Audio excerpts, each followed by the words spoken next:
নমস্কার, আমাদের two sisters devotional চ্যানেলের পক্ষ থেকে আপনাদের সবাইকে আন্তরিক শ্রদ্ধা। আশা করি সবাই ভালো আছেন, সবাই ভালো থাকুন, সুস্থ থাকুন। ভগবান শ্রীকৃষ্ণের শ্রীচরণে এই প্রার্থনাই করি। আমি শ্রীমদ্ ভাগবত থেকে আপনাদের পাঠ করে শোনাচ্ছি। আমি দশম স্কন্ধ থেকে পাঠ করছি বিভিন্ন ছোট ছোট পর্বে। আমার আগের ভিডিওগুলো যদি আপনারা শোনেন তাহলে এর ধারাবাহিকতাটা আপনারা বুঝতে পারবেন। আমি শ্রীকৃষ্ণের বাল্যলীলার একটি অপরূপ কাহিনী আজ পাঠ করতে চলেছি। সৃষ্টিকর্তা ব্রহ্মা কিভাবে ভগবান শ্রীকৃষ্ণকে মায়ামুক্ত করতে এসে নিজেই তার ভুল বুঝে ক্ষমা প্রার্থনা করলেন, সেই অপরূপ কাহিনী আজ আমি পাঠ করতে চলেছি। অঘাসুর বদন হতে শ্রীকৃষ্ণ বয়স্যগণকে মুক্ত করে যমুনা পলিনে নিয়ে আসলেন এবং তাদের বললেন, আমাদের ভোজন বেলা অতীত প্রায়, সকলেই ক্ষুধার্ত, সুতরাং আমরা ওই স্থানে ভোজন করি আর গোবৎসগণ জলপান করে নিকটবর্তী তৃণক্ষেত্রে বিচরণ করুক। গোপালগণ কৃষ্ণের পরামর্শে সকলে একসাথে কৃষ্ণকে বেষ্টন করে বৃত্তাকারে যমুনা তীরে বসে পরমানন্দে ভোজন করতে আরম্ভ করলেন। তখন গোবৎসগণ সুকোমল তৃণভোজন লোলুপ হয়ে গভীর বনমধ্যে প্রবেশ করল। কোমলজনী ব্রহ্মা আকাশ হতে অঘাসুর বধ দেখে পরম বিস্মিত হয়েছিলেন।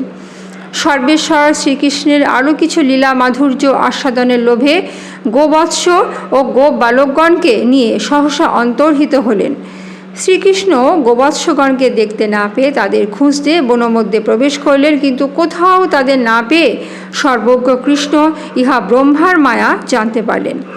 তখন তিনি ব্রহ্মার ও বয়স্কগণের মাতাদিগের আনন্দ বর্ধনার্থ নিজেকে একদিকে কৃষ্ণ এবং অপরদিকে গোবৎস ও গো বালক রূপে দ্বিধা বিভক্ত করলেন এবং সকলকেই স্বগৃহে নিয়ে গেলেন।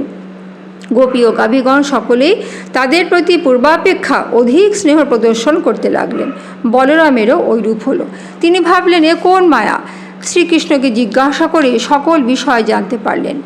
ব্রহ্মার নিজের এক ত্রুটিকাল অথবা মানুষের সংবৎসরকাল পার এসে দেখলেন সকল গোবৎস এবং বৎসপালগণই তার মায়াসজ্জায় শয়ন আছে, অথচ পূর্ববৎ গোবৎসগণ বিচরণ করছে ও গোপালকগণ শ্রীকৃষ্ণের সঙ্গে ভোজনরত আছেন।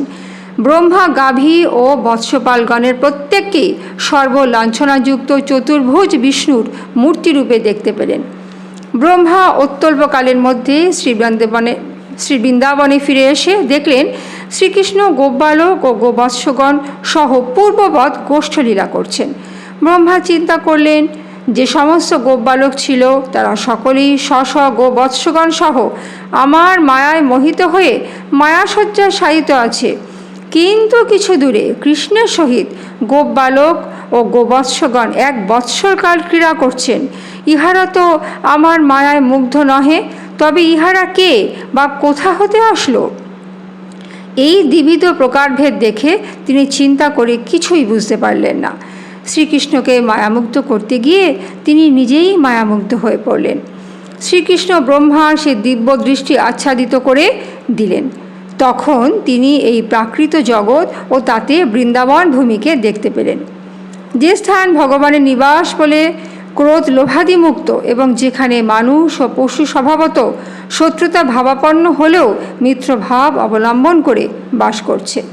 শ্রী ভগবানের লীলাভূমি বৃন্দাবনে ক্ষুধা, পিপাসা, কাম, ক্রোধ, লোভ প্রভৃতির লেশ মাত্র নাই।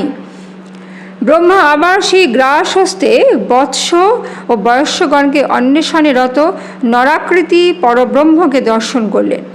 তখন দৃষ্টিপাত করা মাত্র চতুর্ভুজ মূর্তিতে ব্রহ্মা দৃষ্টিগোচর হলেন। তাদের বক্ষস্থলে শ্রী বৎসচিহ্ন, বাহুতে অঙ্গদ প্রভৃতি বিবিধ আভরণে পরিশোভিত এবং কাল, স্বভাব, সংস্কার, কাম, কর্ম ও গুণ প্রভৃতির অধিষ্ঠার্থী দেবতাগণ তাদের প্রভাবে বশীভূত হয়ে স্ব যোগ্যতা অনুসারে সেবা করছেন। এইরূপ পরব্রহ্মাত্মক শ্রীকৃষ্ণের গোপ বালকাদি পার্শ্বদগণকে ব্রহ্মা যুগপৎ দর্শন করলেন। তিনি গ্রাম্য দেবতার সম্মুখে বালকের খেলার পুতুলের ন্যায় নিষ্প্রভ হলেন। নিজ বাহন হতে দ্রুত অবতরণ করে তার চতুর্শীর্ষস্থ মুকুট চতুষ্টয় দ্বারা শ্রী ভগবানের চরণ যুগল স্পর্শ করে প্রণাম করলেন এবং প্রেমাশ্রু প্রবাহে কিছুকাল তদবস্থান করলেন। অতঃপর শ্রী ভগবানের দিকে দৃষ্টিপাত করে তার অপরাধ, ভয় ও লজ্জাবশত তিনি সবিনয়ে করজোরে কম্পিত কলেবরে গদগদ হয়ে তাঁর স্তব করতে লাগলেন।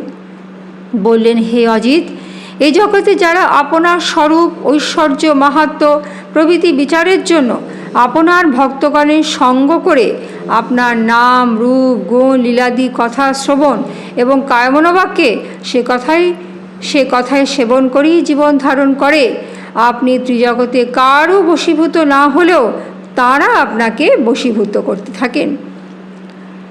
এই রূপে সেই ভূমাকে স্তব, প্রদক্ষিণ ও পাদদ্বয়ে ভুয়ো ভুয়ো প্রণাম করে ব্রহ্মা স্বধামে গমন করলেন।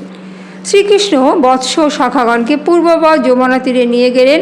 মায়ামুক্ত গোপ বালকগণ বলল, এসো এসো, তুমি শীঘ্র ফিরে এসেছো। তুমি যাওয়ার পর আমরা আর এক গ্রাস অন্ন ভোজন করি নাই। ভোজন শেষ হলে শ্রীকৃষ্ণ সকল বালক বংশী শৃঙ্গাদি বাদন করতে করতে গোপীদিকে নয়নানন্দে বিধান করে গোষ্ঠে প্রত্যাবৃত্ত হলেন। হে রাজন, যারা গুরু কৃপালব্ধ তত্ত্বজ্ঞান দৃষ্টিতে আপনাকে আত্মস্বরূপে ধারণ করতে পারেন, তারা সহজেই সংসার মোহ সমুদ্র উত্তীর্ণ হন। জীবের সংসার বন্ধন একমাত্র অজ্ঞানের কারণেই হয়ে থাকে। শুদ্ধ জীবস্বরূপে সংসার বন্ধন কিংবা সংসার মুক্তি নাই। আত্মাই সকলের প্রিয়। আত্মার সুখের জন্যই সকলে দেহ, গৃহ, পুত্র, বিত্তাদিকে ভালোবেসে থাকে। হে রাজন, শ্রীকৃষ্ণই সকলের আত্মার আত্মীয়। তিনি তার প্রেমবান ভক্তগণের প্রেমের আকর্ষণে এবং তিনি নিজ জগতের কল্যাণার্থ দেহধারী জীবের ন্যায় জগতে অবতীর্ণ হয়ে থাকেন।